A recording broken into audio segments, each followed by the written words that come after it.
સાહેબ આજે તિરંગા યાત્રા શું કહેશો? 15 ઓગસ્ટના આયોજનના ભાગરૂપે આજે હિન્દ તિરંગા અને તિરંગા યાત્રાનું આયોજન જિલ્લા કક્ષાનું આયોજન કરવામાં આવ્યું હતું. માનનીય મંત્રીશ્રીની અધ્યક્ષતામાં આયોજિત થયું હતું. આ સિવાય આપણા જિલ્લામાં 9 તારીખથી લઈને 17 તારીખ સુધી વિવિધ તાલુકાઓ નગરપાલિકા લેવલે પણ તિરંગા યાત્રાઓ થવાની છે. તો આમાં તમામ ઉદ્યોગવાસીઓને મારી વિનંતી છે કે આપ લોકો મોટી સંખ્યામાં જોડાઓ.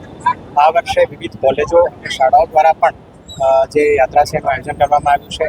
આપની નજદીકી તાલુકા નગરપાલિકા કે શાળામાં સંપર્ક કરી આપ તિરંગા યાત્રામાં જોડાઓ, આવી આપ બધાને મારી વિનંતી અને આગ્રહ છે. અંદાજિત સ્કૂલ અને કોલેજના કેટલા આજે વિવિધ પોલીસ સ્ટાફ પણ જોડાયા હતા, સ્કૂલના પણ વિવિધ વિદ્યાર્થીઓ જોડાયા હતા, વિવિધ સામાજિક આગેવાનો અને સામાજિક સંસ્થાના લોકો પણ જોડાયા હતા.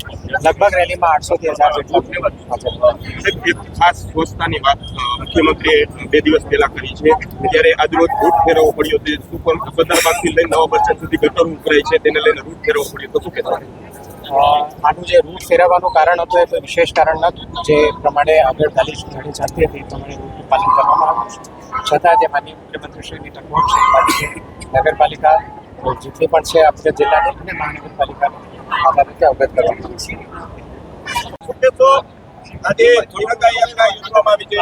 આ દેશના વડાપ્રધાન મોરબી નરેન્દ્રભાઈ જ્યારે રાજ્યના મુખ્યમંત્રી હતા ત્યારે ભારત દેશને પ્રેમ મળે એના ભાગે આજે સમગ્ર તિરંગા યાત્રા જે નીકળી, સમગ્ર તાલુકા લેવલે, જિલ્લા લેવલે, ઘરે ઘરે તિરંગો ઝંડો. આ વંદે માતરમ ગીતને 150 વર્ષ થયા અને આ દેશ પ્રેમી દેશને પ્રેમની જાગૃતિ થાય એના માટેનો કાર્યક્રમ આજે સૌએ જોયું કે મોરબીમાં લગભગ આશરે 5000 માણસોની જે યાત્રા નીકળી. એને બધાને હું અભિનંદન દઉં. દેશ માટે જીવનમાં એક જ લક્ષ્ય રાખશે કે દેશ માટે પ્રેમ હશે તો મને એવું લાગે કે આપણો ભારત દેશ વિશ્વગુરુ બને એમાં કોઈ શંકાની વાત નથી.